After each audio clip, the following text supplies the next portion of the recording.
찬송가 359장입니다. 찬송가 359장입니다.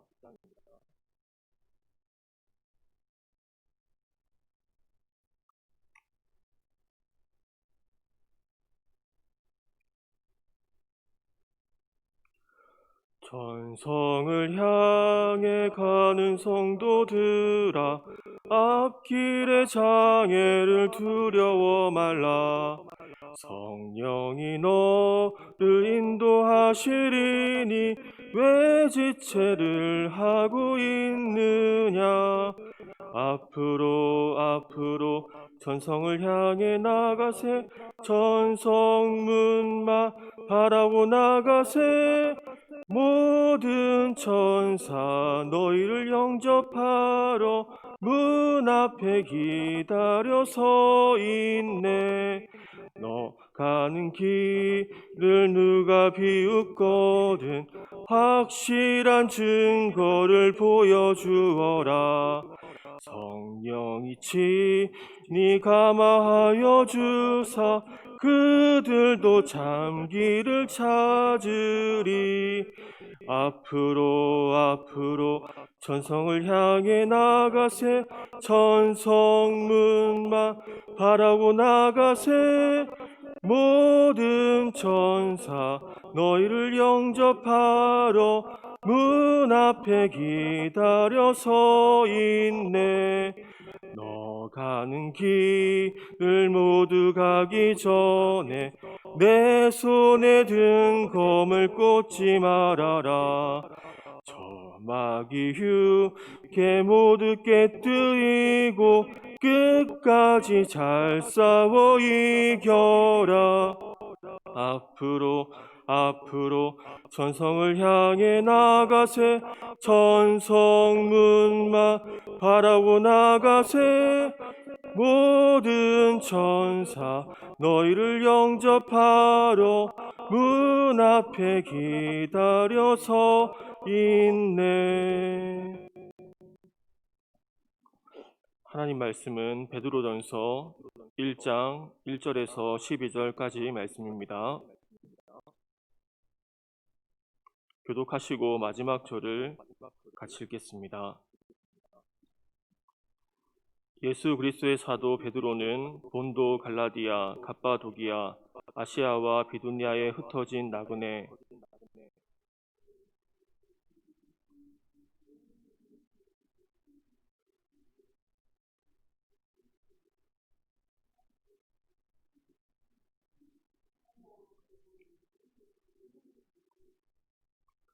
우리 주 예수 그리스도의 아버지 하나님을 찬송하리로다. 그의 많으신 긍휼대로 예수 그리스도를 죽은 자 가운데서 부활하게 하심으로 말미암아 우리를 거듭나게 하사 산 소망이 있게 하시며,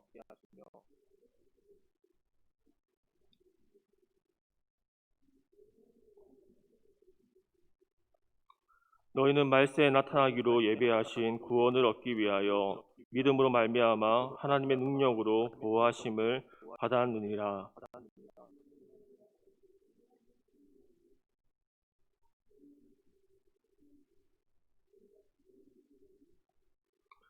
너희 믿음의 확실함은 불로 연단하여도 없어질 금보다 더 귀하여 예수 그리스도께서 나타나실 때에 칭찬과 영광과 존귀를 얻게 할 것이니라.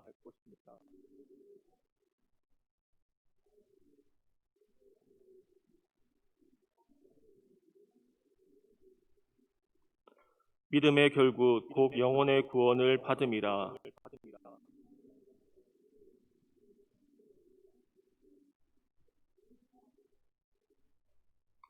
자기 속에 계신 그리스도의 영이 그 받으실 고난과 구해 받으실 영광을 미리 증언하여 누구를 또는 어떠한 때를 지시하시는지 상고하니라. 이 섬긴 바가 자기를 위한 것이 아니요 너희를 위한 것임 계시로 알게 되었으니, 이것은 하늘로부터 보내신 성령을 힘입어 복음을 전하는 자들로 이제 너희에게 알린 것이요 천사들도 살펴보기를 원하는 것이니라. 아멘. 오늘 베드로전서는 수신자와 발신자가 누구인지를 먼저 말씀해 주고 있습니다. 발신자는 당연히 베드로이고 수신자는 본도와 갈라디아, 갑바도기와 그리고 아시아와 비두니아에 흩어진 그리스도인들에게 편지를 쓰고 있습니다. 흩어진 나그네라는 표현에서 우리는 왜 흩어져야 했을까 생각해 볼 수 있습니다. 그것은 로마의 박해와 환란 때문이었는데 베드로전서는 로마 대화재가 일어나기 전에 기록되었지만 로마 대화재 때에 그리스도인들이 희생양으로 지목된 것을 볼 때에 로마에 크게 불이 났을 때 그것이 그리스도인들 때문이라고 생각했습니다. 로마인들은 로마의 신들에게 절하지 않고 군대에 복무하는 것을 꺼리는 그리스도인들을 의심스러운 시선으로 보았고 기회가 있을 때면 자신들의 분노를 그리스도인들에게 쏟아냈습니다. 결국 그리스도인들을 위한 박해와 고난 때문에 그리스도인들은 흩어지게 된 것입니다. 흩어진 나그네, 특별히 나그네라는 말 속에 성도의 정체성을 알 수 있습니다. 성도들은 이 세상 속에 살아가지만 이 세상이 성도들의 집이 아니라 이 세상 가운데 나그네인 것입니다. 그것이 이 세상 가운데 살아가는 성도들의 정체성이라고 할 수 있습니다. 우리의 택하심은 삼위일체 하나님의 사역입니다. 2절 말씀을 보면 성부 하나님의 미리 아심으로 우리를 택하셨습니다. 그리고 성령 하나님으로 인해 우리는 거룩한 존재가 되었습니다. 마지막으로 성자 하나님, 즉 예수 그리스도의 피로 정결함을 얻게 되었습니다. 그리하여 우리는 세상과는 구별된 삶, 세상과는 다른 삶을 살아가야 할 것입니다. 그리고 베드로는 흩어진 자들에게 편지를 쓰며 이렇게 인사를 건넵니다. 택하심을 받은 자들에게 편지하노니 은혜와 평강이 너희에게 더욱 많을지어다. 우리에게 있는 은혜와 평강은 더욱 많아질 수가 있습니다. 이것을 보면서 에스겔 47장을 보면 이 성전으로부터 물이 흐르는데 처음에는 그 물이 발목까지 차오르다가 더 이끌고 가니 무릎까지, 더 이끌고 가니 허리까지, 더 이끌고 가니 온몸이 잠기는 것을 보게 됩니다. 우리 각자에게 주신 하나님의 은혜도 그 양이 다름을 보게 됩니다. 어떤 사람은 더 많은 하나님의 은혜를 누리고 어떤 사람은 작은 하나님의 은혜를 누리기도 합니다. 그렇다면 우리는 어떻게 더 많은 은혜와 평강을 누리며 살 것인가? 첫 번째, 은혜와 평강을 더 많이 누리는 것은 하나님은 그것을 사모하는 자에게 더하여 주시는 것입니다. 하나님은 하나님을 빈 마음으로 찾는 자에게, 더 큰 은혜를 사모하는 자에게 그의 갈망에 맞게 채워주시는 분입니다. 두 번째는 은혜와 평강을 더 많이 누리는 것은 순종하는 자에게 하나님은 더 큰 은혜와 평강을 허락해 주십니다. 순종과 권세는 같이 가는데 사도행전 10장 38절 말씀 보면 이렇게 말씀합니다. 하나님이 나사렛 예수에게 성령과 능력을 기름 붓듯 하셨음에 그가 두루 다니시며 선한 일을 행하시고 마귀에게 눌린 모든 사람을 고치셨으니 이는 하나님이 함께 하셨습니다. 예수님이 선한 일에 순종하고 사람들을 마귀에게서 자유케 하고 하나님이 원하시는 일들을 행함으로 하나님은 예수님에게 성령과 능력을 기름 붓듯 하신 것입니다. 사모함으로 또한 순종함으로 우리 삶의 은혜와 평강이 더욱 많아지기를 축복합니다. 당시 성도들은 그리스도인들 믿음으로 말미암아 박해를 받고 있었고 하루하루를 견뎌내야 했습니다. 이에 베드로는 여러 가지 시험이나 박해로 말미암아 잠깐 근심할 수 있으나 오히려 크게 기뻐해야 된다고 권면해주고 있습니다. 고난 가운데에도 기뻐해야 하는 이유가 있습니다. 왜냐하면 성도들에게는 산 소망과 유업이 있기 때문입니다. 성도들의 산 소망은 부활입니다. 영원한 생명입니다. 이 소망은 하늘에 속한 것이기 때문에 썩지 않고 더럽지 않고 쇠하지 않는 특징이 있습니다. 여기서 부활은 다시 살아나는 것에 그치지 않고 새로운 생명을 영원히 누리는 것을 포함하고 있습니다. 생생한 현실 가운데 날마다 살아 숨쉬는 역사하는 소망인 것입니다. 그리고 고난 중에도 기뻐할 수 있는 것은 우리에게 주신 유업 때문입니다. 여기서 유업은 보통 약속의 땅과 이스라엘의 지위에 대해서 말하는데 신약시대 성도들에게 더 귀한 유업이 주어졌는데 그것은 베드로는 말세에 나타나기로 예비하신 구원이라고 표현하고 있습니다. 로마서 8장 17절 말씀이 이렇게 말씀합니다. 자녀이면 또한 상속자 곧 하나님의 상속자요 그리스도와 함께한 상속자니 우리가 그와 함께 영광을 받기 위하여 고난도 함께 받아야 할 것이니라. 우리는 그리스도와 함께 하나님의 상속을 받게 될 것입니다. 이 유업은 우리가 율법을 지키고 노력해서 얻은 것이 아닙니다. 이 유업이라는 말의 의미는 기업, 유산, 소유를 의미하는데 그것은 부모에게서 물려받은 유산을 말합니다.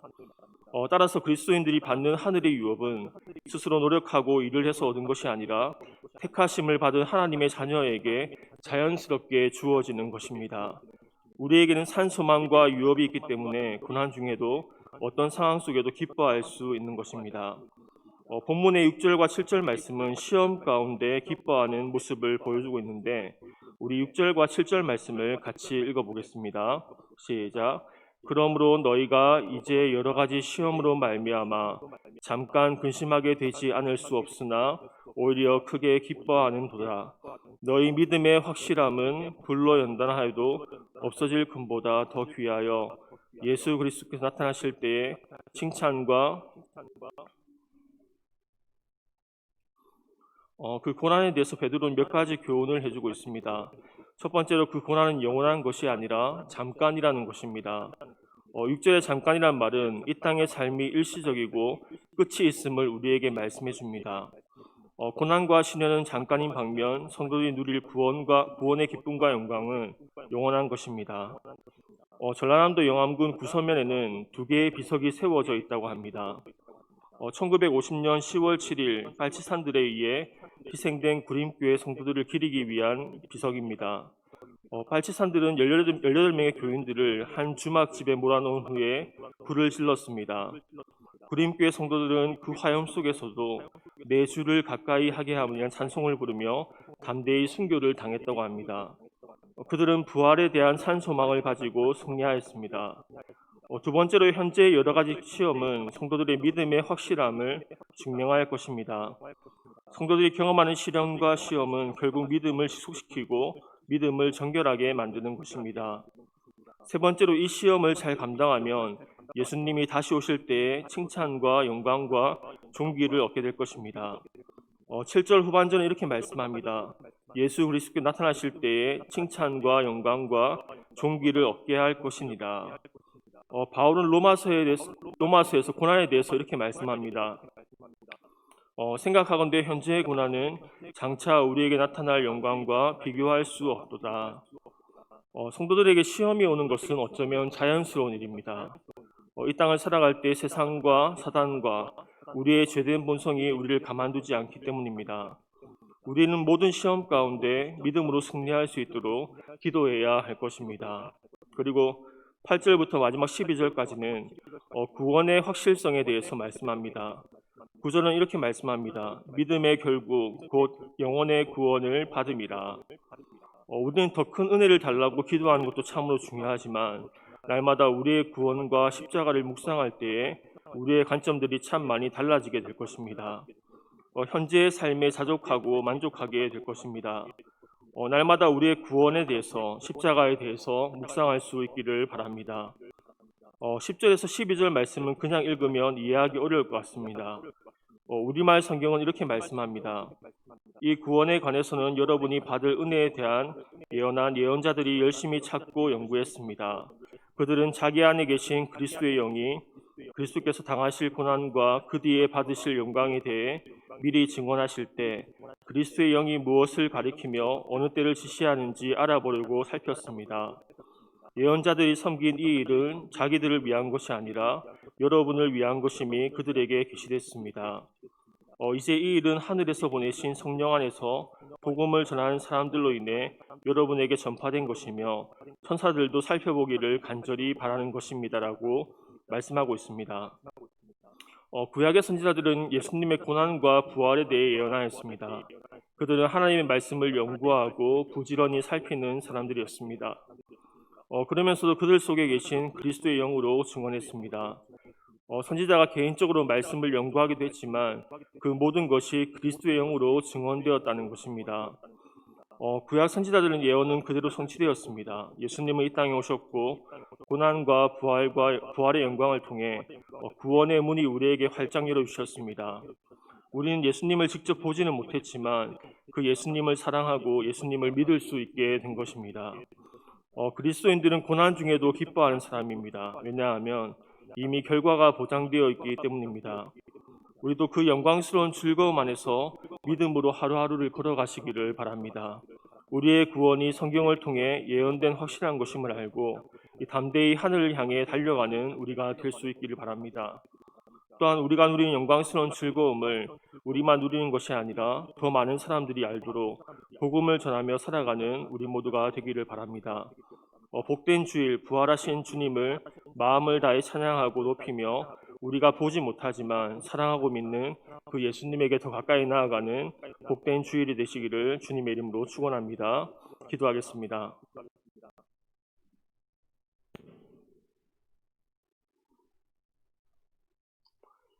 살아계신 하나님, 고난 가운데 있는 성도들에게 베드로는 편지를 쓰므로 그들의 믿음을 바로 세워주고 굳건하게 해주었습니다.